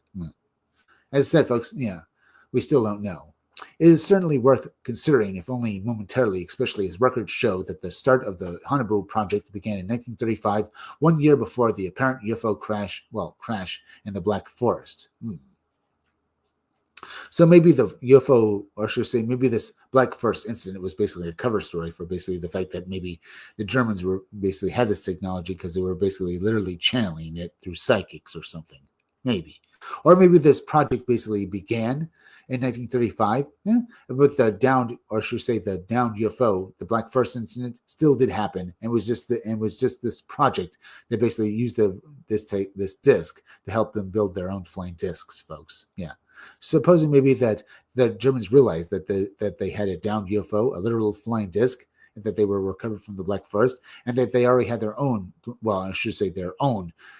project up and going that was trying to develop their own flying discs as well. And they decided basically, since they have their own flying disc project, maybe these people would be the best ones to basically operate and reverse engineer this actual UFO that they had recovered. Maybe. There are several ways to basically explain this away, folks. Or basically, there are several ideas that this article has given me. See, what I'm thinking here is that maybe that Black Forest incident did happen, but the Germans were already trying to develop their own flying discs, and just so happened that they a literal alien spacecraft that happened to be a flying disc just fell into their laps. So they said, well, we're already trying to develop our own. We might as well use this to finally basically do it. Either way, we don't know. Now, continuing, once more, folks, the disc-shaped aerial vehicles, however, were far from the only remarkable project the Third Reich was involved in, at least according to some researchers. At this point, it is worth turning our attention to one of the most captivating conspiracies of the Third Reich. Those of the Die Glock, basically the German time machine that could travel 20 years into the future. Yeah. That's what people say what the Die Glock was, folks. Yeah, that's what basically various researchers and people say was the Die Glock. Or, the Bell, some people call it. The accounts of the Die Glock first entered the wider public arena in 2000 with the release of the book The Truth About the Wonder Weapon by author and researcher Igor Witwatski. or Witkowski, folks. Sorry if I mispronounce his. Yeah, I'm sorry if I mispronounce Igor Witkowski's name. Either way, he claimed he had been given access to the documents of, to the documents of an SS officer, Jakob Sporenberg, through an anonymous source in the Polish intelligence agencies. However, the one caveat of this arrangement was that while Wojtycki was free to read and translate the documents, he wasn't permitted to make copies of them. According to the documents, the Die Glock program took place in Der Reich in Poland near the Zik border, with Wojtacki's research suggesting that the Bell device itself was mostly housed in an underground facility. However, during live experiments, the roof of this underground facility was opened and the bell would float upwards, having to be prevented from taking off by several thick chains that connected to a concrete structure referred to as the hinge. Interestingly, this concrete structure remained in place at the facility at the time of the book's release. However, most mainstream researchers and historians suggest that it was merely the remains of some kind of cooling tower as opposed to anything more exotic. Which is what basically most skeptics will do anyway, folks. They refuse to believe anything unless you prove it to them to the point where most researchers, or I should say most skeptics, won't believe something unless you basically have to literally take them directly to it and basically shove them right into, or I should say shove their faces right into it, and because otherwise they just won't believe it no matter what, folks. Sadly. Or maybe that's a good thing, folks, because you need skeptics out there. They need people basically looking for the truth. Unfortunately, a lot of our skeptics are so stupid, it seems, that they'll grasp at any straw basically to try and discount anything rather than actually look at the real scientific theory behind any of this phenomena. So yeah, they'll say it's fake no matter what. So literally at times, folks, it feels like the only way that you'll get these people to believe is if you kidnap them or basically take them directly to this thing you want to prove to be real and shove their face directly into it to prove to them that it is real. Either way, folks, most skeptics believe that the structure, though, this concrete structure, well, that was only part of a cooling tower that existed at the time, and nothing more exotic than that. But in reality, maybe it was. But unfortunately, folks, you need real proof to prove that, folks, as usual. Which is a good thing, as I said. Either way, let's continue reading on and basically read more about the Die Glock. Wojtacki's research further indicated that the bell was around 15 feet high and 9 feet across at its base. Its widest point were Egyptian-style, at its widest point, folks, is where Egyptian-style hieroglyphic symbols were present. So literally this Die Glock that was made by the Germans, they painted Egyptian hieroglyphic symbols across it for some reason. We'll read on about that, folks. I think the article will explain why the Germans would do that. Either way, its widest point Wojtacki's research further indicated that the bell was around 15 feet high and 9 feet across at its base. Its widest point was where the Germans scribbled Egyptian-style hieroglyphic symbols on it and were present. The exterior of the bell was made of some kind of hard, heavy metal. The alleged contents and workings of the interior, however, were a little more remarkable, with the device utilizing anti-gravity propulsion technology. According to the documents translated by Wojtacki, inside the device, 2 cylinders would counter-rotate, while at the same time a violet substance similar to mercury named Cerium-525 filled the cylinders. This substance was said to be extremely volatile and as such was stored in lead-encased thermos flasks as a meter high. Okay, so literally this stuff was so volatile and explosive it could have basically taken out the area where it was based. I'm trying to say, folks, this stuff, this Cerium-525 was so exotic and basically volatile that there was a risk of it exploding, perhaps. And God knows what would happen if this device, as I said, which was supposedly a time machine, folks, what would happen if it exploded?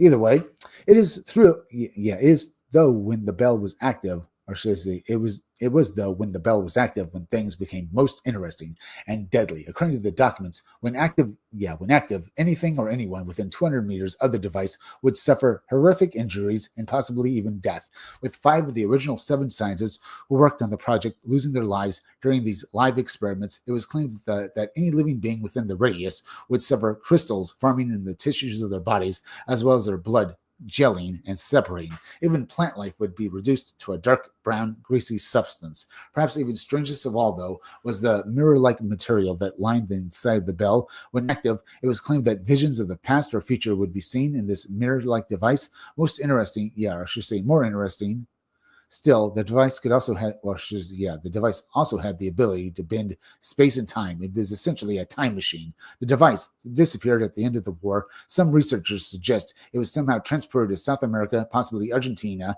Others, however, suggest it went forward to another time. Perhaps. Perhaps, folks. We don't know the truth of the matter here. I will say that, I'm skeptical about all of this. You need physical proof, as I said, folks. But if you did have a time machine, maybe you did basically maybe the people who were using it did use it to go to the future. Maybe. With Die Glock in mind, it is also worth our time briefly turning our attention to an alleged similar device housed in the Vatican, the chronovisor, not least as it has similar workings and is said to have involved the influence and technical know-how of one of the Third Reich's finest scientific minds in Operation Paperclip's transplant, Werner von Braun. News of this device first appeared in the wider public arena several years after Die Glock in the 2002 book La Novia Mysteria du Vatican, The Vatican's New Mystery, by Father Francois Brune. Rather amazingly, though, and certainly adding a little to its credibility, an account of the chronovisor can be found in a 1972 Italian newspaper article titled "A Machine That Photographs the Past has finally been invented." However, it appears that the origin of the origins of the chronovisor go back decades, not too long after the alleged disappearance of the Die Glock. So maybe they are related to each other, folks. As I said, apparently, basically, Werner von Braun was basically the one who basically invented both of these devices, apparently. And the Egyptian hieroglyphics,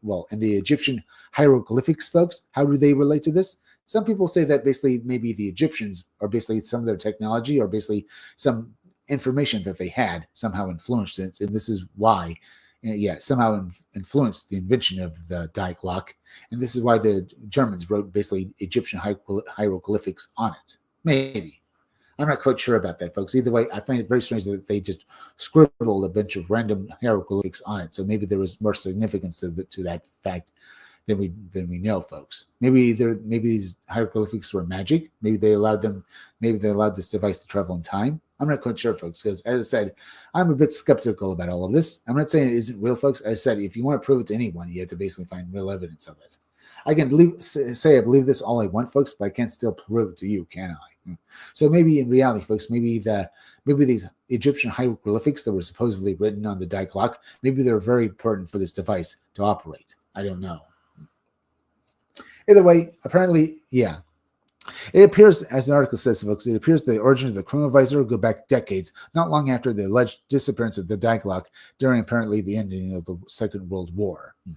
Either way, according to the article, an Italian physicist who went on to become a priest later in later life, Father Pellegrino Imnetti, began working on the chronovisor in the early 1950s under the watch of Nobel Prize-winning physicist Enrico Fermi, who would advise NATO on important information and technical matters of particular interest to us here, however, is that von Braun was also said to have closely advised Nerdy in a similar capacity. Is it possible that the chronovisor was a second attempt at a Die Glock, at the Die Glock? Maybe. Perhaps one that was much more stable and that could only photograph the past instead of, if we believe the claims to be accurate, physically traveling elsewhere in time. Given the established communication between the Vatican and certain Third Reich members, if only forced through Mussolini's regime, it is not beyond the realm of possibility that the Vatican and Italian scientists would have had access to Third Reich records during the war, and quite possibly access to the paperclip scientists after it. Maybe, folks. The device itself is relatively small and composed entirely of precious alloys that use a screen that was connected to tubes and turning dials. In a similar way to the Die Glocke, the chronovisor allowed those who utilized it to see visions of the past as well as the very near future. Moreover, rather than merely viewing those events as some kind of magical live stream, the device had the capability to capture images of them. There were also some similarities to Die Glocke in the mechanics of the alleged device. Perhaps. Now, folks, I'm just going to start reading through this because I want to get through it and stuff like that. I don't want to spend all day on this live stream, so I want to get through this article and basically in my live stream. But either way, folks, what we read here is mind-blowing if true, folks. And is it possible the Die Glocke is real? Maybe. Some people say that the Die Glocke was basically recovered 20 years after the end of World War II. They say that a device very similar to it was recovered by the United States government in Georgia, where the device was recovered basically in 1965. Because basically, you can only use the Die Glocke to travel forward in time 20 years. And basically, when it came forward, the device found its way to America, somewhere in the South American states. So I think down in Georgia, perhaps. But then again, maybe I'm wrong. Because there was basically a UFO incident, and apparently one of the witnesses to this UFO incident said that the device that the government recovered looked very much like the device basically specified in the Die Glocke report, or basically in the article detailing the Die Glocke. So maybe it did go to the future, folks. As I said, it's a possibility. I do believe that these things are real, folks, but I can believe all I want, but you still need physical proof. I keep saying that, folks. Either way, let's continue. It was also claimed that the chronovisor used residual electromagnetic radiation left over by numerous processes, which allowed the device to detect frequencies and energies of space-time and then present them like a film to those watching the screen. However, perhaps understandably, Erniti was frustratingly frugal with details as to the finer workings of the device, and refused to disclose its location. He claimed that should a person with malevolent intentions come into possession of the chronovisor, it would result in the scariest dictatorship the world has ever seen. Although speculative, we might ask if this is some kind of a vague reference to the technology being rooted in the secret work of the Third Reich scientists and engineers. Maybe, folks. Or maybe he's just worried that what would happen if anyone had this technology. And maybe he's worried that basically it would be worse. Then again, maybe he's wrong about that. Maybe things would be better. Perhaps. I keep saying perhaps, folks. I just don't know. I can only hope that maybe that's what the truth would be. Either way, Erniti did reveal some of the times in history he had viewed with the device. He claimed, for example, to have witnessed the founding of Rome in 750 in the year, 753 BC, as well as the destruction of Sodom and Gomorrah, as per the biblical account. Perhaps his most controversial claim, though, was that he had witnessed the crucifixion of Christ, during which he had captured a photograph of the face of Jesus while on the cross. The picture was reproduced in the article, and while it is obviously a fake, something Nerdy later admitted, although he had insisted his claims of the device were true, there are more reasons to suspect at least some partial truths in the chronovisor claims. Here we have to turn our attention to the brutal deaths of the controversial publisher Douglas K. DeVos, who on September 24th, 1953, was shot at point-blank range in his Los Angeles office by a man claiming he had had an affair with his wife. The shooter was eventually jailed for a second-degree murder, with the woman in question strongly denying she had ever been involved with DeVos in any way. At the time of his death, DeVos was preparing to publish the life's work of Baron T. Spalding, Baron T. Spalding's Life and Teachings of the Masters of the, Baron T. Spalding, and is basically his book titled Life and Teachings of the Masters of the Far East. Spalding himself had passed away only several months earlier at the age of 95, and was equally controversial character. Spalding had claimed that he had toured India, China, Tibet, and Persia, now modern-day Iran, all of places the Third Reich had an interest in decades later. Incidentally, with a party of 12 between 1894 and 1897, as they learned the wisdom of the elder brothers in the Himalayan region. Indeed, it was this tour of the Far East that formed the backbone of Spaulding's work. Yeah. However, it also came, or should I say this, folks? However, it also came to light that not only was Spaulding penniless at the time of his death, but there was no records of him ever having any type of wealth or indeed substantial income. Certainly not enough to have traveled so far and so extensively as he claimed. He was soon labeled a fraud and a hoaxer by much of the public. Perhaps understandably so. The claims he made in his work, however, were remarkably accurate to the teachings of the elders of the Far East. When we learn of the work he became involved with after his travels, we might find an explanation for this. Spaulding claimed that upon returning to the United States, he formed a partnership with engineer Charles Steinmetz. The pair embarked on a project to create a device that would be a camera of past events, something that could peer back into time. Could it be that rather than physically travel to the Far East, he viewed and learned such wisdom using his using this alleged device? Or were his claims of travels to the Far East truthful and accurate, and did he use whatever wisdom and knowledge he learned there to create the camera of past events? And perhaps more importantly to us, did his work provide the blueprints for the chronovisor, blueprints that would have seemingly fallen into Diverse's hands, and whose death came suspiciously around the same time work began on the Vatican's alleged secret device? Maybe. And perhaps above all else above all else were former high-ranking Third Reich members involved, albeit indirectly, in obtaining such blueprints and having them developed in Europe and now safe Italy. Maybe as well, folks. As I said, folks, I can believe that all I want, but you still need physical proof. But it's certainly something that gives you food for thought. If we quickly return our attention back to Father Aniti for a moment, he claimed that he wished to provide the world with proof of the chronovisor's existence. The Vatican, however, wouldn't allow such a move, with Aneti elaborating that Pope Pius the 12th forbade us to disclose any details about this device because the machine was very dangerous. Perhaps one final thing of interest to note is a decree issued by the Vatican. Pardon me, folks. In the wake of the claims stating that anyone using an instrument of such characteristics as the chronovisor would be excommunicated.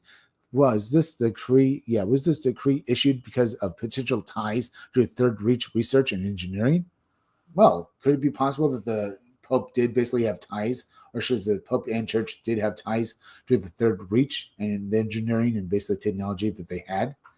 I would not be surprised about that fact, folks, because I can believe that basically the government or the U.S. government also basically did something similar, especially with Project Paperclip, with them basically taking these ex-Nazi scientists to America and then basically having them continue their work only for America itself. I can believe that, folks. But as I said, folks, these are all just theories, and they're all just these are all just theories and tall tales. You have to actually find real truth and the real proof that all this is actually that this all actually happened and is exactly and it's maybe even still happening right now. I mean, for God's sakes, if we do have this kind of technology, folks, I doubt that's basically been hidden away. But then again, maybe I'm wrong about that, folks. Maybe the government does hide this kind of technology away because they are fearful it could basically be used or basically misused, by evil men and stuff like that. Maybe. As I said, we can only surmise at the real truth of all of this. Either way, maybe the Pope basically said that he'd excommunicate anyone who basically actually used the chronovisor, because maybe he didn't want basically the church basically being connected to basically the Third Reich and research and engineering and stuff like that, or just to the Third Reich and basically and its engineers and scientists and the research they did. Maybe he's worried how this will reflect on the church, folks. Maybe. Either way, if true, maybe I can believe that, folks. As I said, it's really out there. It's so out there. It's sort of hard to believe. I'm just saying that I think it could be possible that maybe that this technology does exist.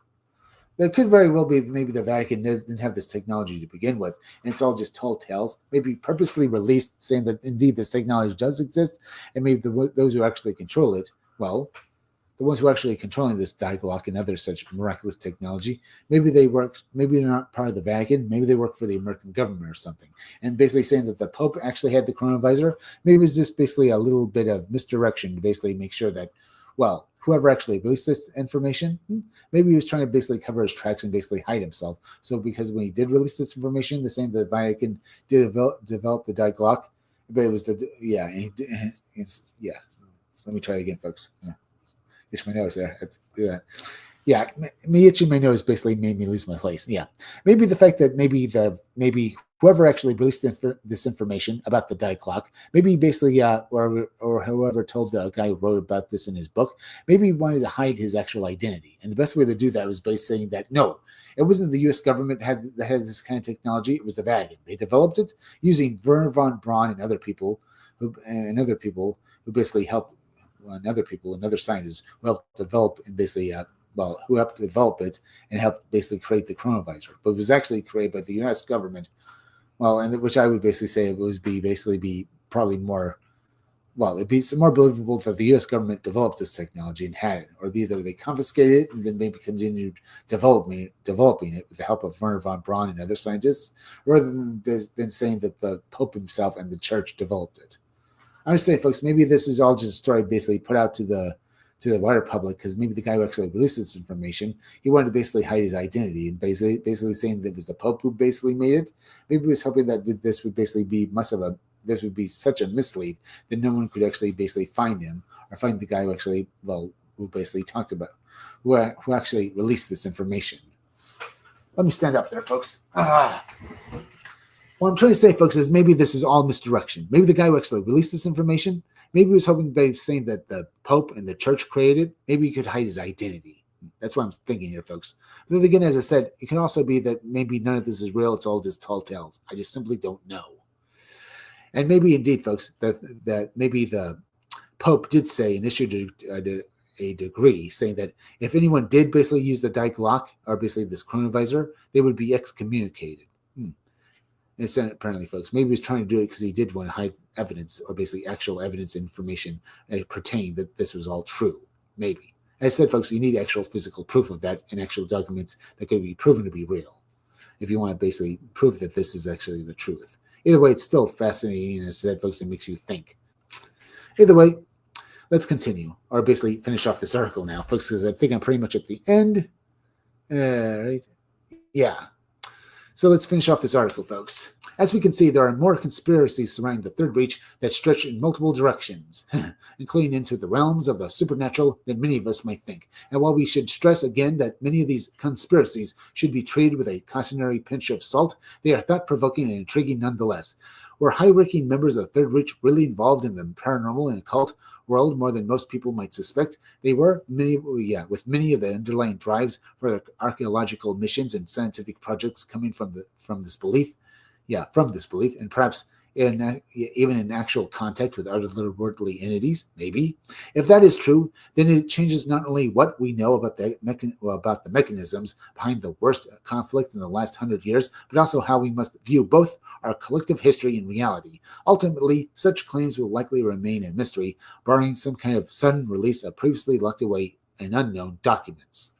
Perhaps one final thing to contemplate, we might ask, just how much of this research that was carried out under the Third Reich regime continues today. Indeed, folks, as I said, folks, if this technology does exist, it's probably still basically being used and developed right now.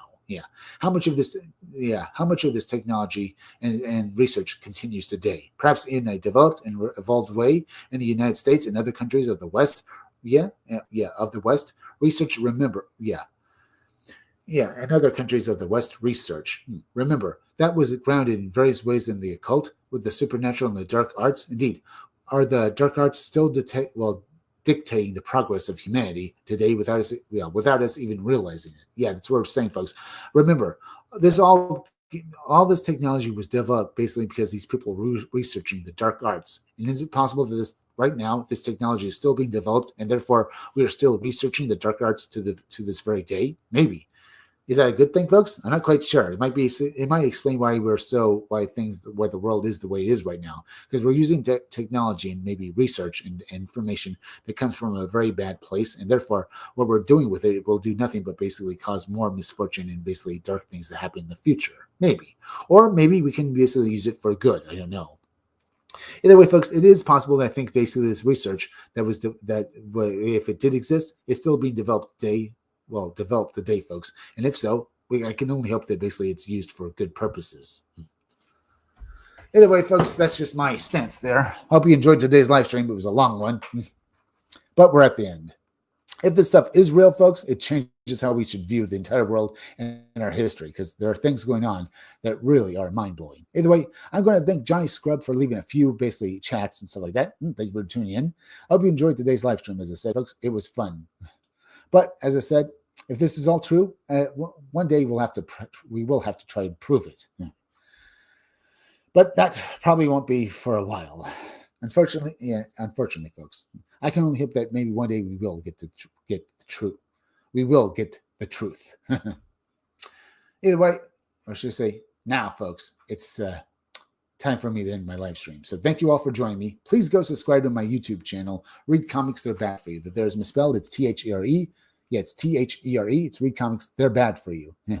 It's supposed to read comics, they're bad for you. Yeah.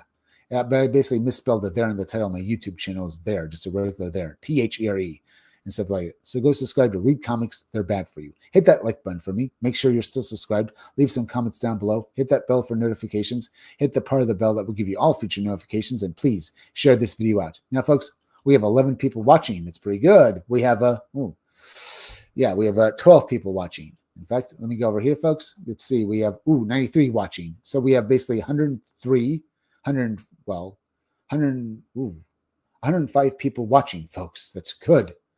Yeah, 105 people watching. That's great, folks. Either way, let me finish off my normal spiel here. Now, folks, please go over and subscribe to Dark Sayings on YouTube and on BitChute. Dark Sayings is like my show, or like Art Bell's old radio show. So if you like people talking about weird things and supernatural occurrences and, high strangeness, you're going to love Dark Sayings. He does short videos on high strangeness, folks, where he basically does, these short videos detailing strange events that people have lived through or basically witnessed. But he also does live streams around 10 o'clock p.m. at night, where he talks about ghosts, monsters, cryptids, monsters, people encountering alien beings, people encountering Mothman, cryptids, carrying cryptids like Mothman, Bigfoot, and other such things. Either way, folks, every time you watch one of Dark Sayings live streams, you learn something new about the world of the paranormal. So go subscribe to Dark Sayings on YouTube and on BitChute. Now, folks, Dark Sayings might not be basically doing any more live streams anymore. I'm just saying, if he's still doing them, you go check him out. I hope he's still doing them. I haven't checked him out in a while, but his content is good. Either way, folks, I can't watch his streams because I keep missing them, stuff like that, because I basically go to bed now at a time where when he live streams. Either way, I'm just hoping he basically is still doing live streams because he makes some great content. So go subscribe to Dark Sayings on YouTube and on BitChute. Then go subscribe to Robot Co-op. Robot Co-op is a live streaming gaming channel hosted by basically this guy and these two wisecracking robots. And they basically roast these games that they play. See, the whole show, Robot Co-op, is very much in the same spirit as an old TV show, Mystery Science Theater 3000, with that guy who's trapped in outer space with these two wisecracking robots, and they are forced to watch bad movies and then they roast them. Well, as I said, folks, Robot Co-op, they basically are a live streaming gaming channel, but they have their own wisecracking robots, and basically the main guy in the show and him and these robots, they play video games, and they roast the hell out of them. It's like being at a party, folks. You just sit back, watch these guys have fun playing video games and roast them, and you sit back, eat something and drink something, and have a good time as they play games in front of you. Either way, you're going to love their live streams on Sunday and Twitch, folks, because there's so much fun to watch. So go subscribe to Robot Co-op on YouTube and on Twitch. Then go subscribe to Stitched Together Picks. Stitched Together Picks is a horror movie review channel hosted by the maniacal cinephile who has more than one personality. So you're not just getting one character, you're getting a whole lot of them. All of them are fun. Go subscribe to Stitched Together Picks up on YouTube. Okay. Now remember, folks, down in the descriptions or in the chat, I left links. I left links to YouTube, Twitter, Rumble, Odyssey, Twitch or BitChute, Rexanes, Webit Co-op, and stitched together pics. Remember, I'll be back with 2 exclusive videos very soon, folks. They'll be up on Rumble, Odyssey, Twitch, and BitChute very soon. So use those links and go subscribe to me. I'm Chris Williams from the Scumdogs Kennel. Thank you all for joining me, folks. We had some fun today. We had 106 people watching today, so far as I can understand, folks. And maybe we have a little more watching. Either way, right now we have we had 12 people watching there. We have 93 watching there. Yeah, we had 106 people watching today, and this made this one hell of a great live stream. I want to thank you all for joining me. We had some fun, but I'm Chris Williams from the Scumdogs Kennel. Thank you all for joining me. And as I said, folks, I'll be back tomorrow with another great live stream. Until then, folks, or should I say, until tomorrow, folks, where I do another live stream followed by 2 more exclusive videos. Until then, I hope you enjoy your day. Hope you have some more fun. And until then, bye. Yeah. Or should I do this, folks? Yeah.